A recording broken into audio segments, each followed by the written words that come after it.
From Abeokuta, where it started, the Ogun State low-cost housing scheme is being extended to Kobakpe in Obafemi Owode local government area.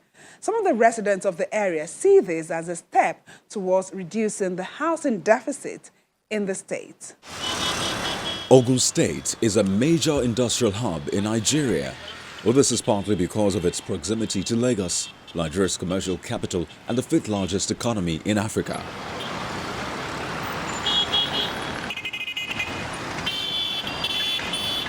As the state continues to witness industrial growth, it is also grappling with the challenge of housing deficit as a result of its growing population. Presently, the housing deficit in the state is over 2 million. Successive administrations have designed and pursued the implementation of several policies to tackle this social challenge. The present one is not left out. In 2019, Governor Dapo Abiodun commenced the construction of low-cost housing units accessible through mortgage financing for low and middle-income earners at affordable rates. The Kobakpe housing estate in Obafemi Owode, about 13 minutes drive to Abeokuta, the state capital, is one of the projects being executed by the state government to deal with the shortfall in housing. To ensure quality standards and that the projects fall in line with its timeline, Governor Abiodun, along with some members of his cabinet, embark on an inspection visit to the site of the project, where work on the first phase is in top gear.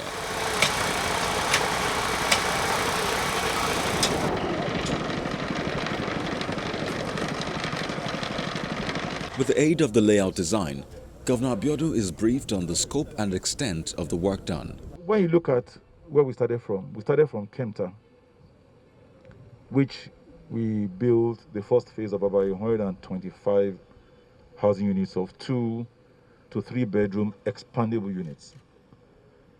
We did some in Ijebu. We've come to Kobakpe.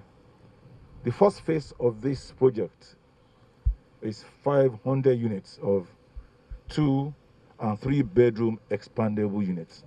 And you are all aware that before we embarked on this project, we did a survey in line with our inclusiveness.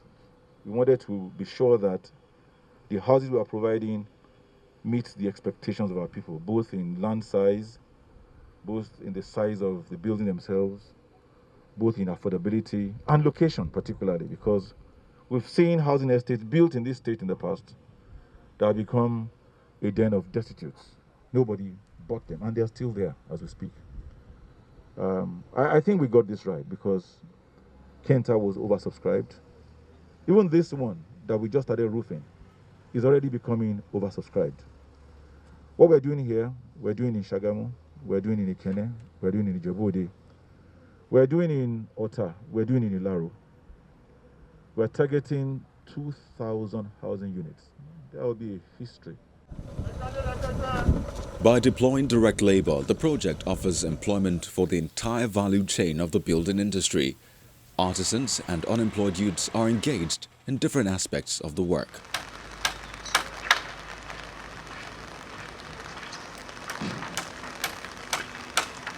Majority of people within this local area are benefiting from it. Because the people are working mercilessly and they are getting paid. And in the next 2 years to come, this area will become nothing but a town. So it's a good privilege. We want to say everybody would like to say a big thanks to him. It is a huge blessing to this area. Because at least it's bringing civilization to this environment, as in bringing development as well to this environment. The project is expected to transform the fortunes of the host community. It's good to organize this place as it were. You know, probably a few months back, it was more of a jungle. But now, looking at it with all these housing units that are being built now, if you come here in another probably 6 or 7 months, when it's near completion, already is a city. You know, so the economic impact, of course, the people who enjoy water, road, because I don't see the government putting all these housing units without road or water, you know, and they'll benefit more, which means that he's creating or yielding dividend of democracy to his people who voted him in as a governor. The Ogun State Ministry of Housing is saddled with the responsibility of formulating and implementing government's policy on housing projects and real estate development. The Commissioner for Housing, Jagomolu Omoni, lists amenities that will be provided along with the housing units. We will be providing all the basic amenities that a community should have. The layout shows that, yes, we have the green areas, we serve as the playgrounds and play areas. We have spaces for commercials where people can, where we eventually put up structures for commercial activities. There will be site offices. There will be place of worship for both the Muslims and the Christian beliefs. There will be schools, and so these are basic facilities that we must have in our estate, and we are providing them to complement these good things that that is springing up in Kobakwe. In providing further insights to the project, Mr. Omoni explains the drive behind the state government's intent on low-cost housing and its implication on the economy. The housing deficit in Ogun State is about 2 million. It's over 2 million, okay? And if you also see, that figure is increasing because there's some basic facilities that are provided in Ogun State, and the policies of the state government has shown Ogun State to be a destination for investors, a destination for people that want to live here. Because our idea is we want to continue to create smart cities where people could live, work, and play. Like now, the rail corridor that has just been opened shows that an average person can live in Ogun State, join the train, and within 45 minutes or thereabout, you're already in Lagos in Idumota. So, if this happens, it shows that an average person that works on the island in Lagos, works on the mainland, can actually have their houses in Ogun State here around this corridor, okay, and jump on the train, and within an hour, you're already in Lagos. How much easy you think life can be, if not that? And more interesting is the fact that most of the houses that we have proposed are oversubscribed. And I'm sure you have the records of the AK Degun, which was built by the last administration, was left unsold. We've finished selling. People are living there right today.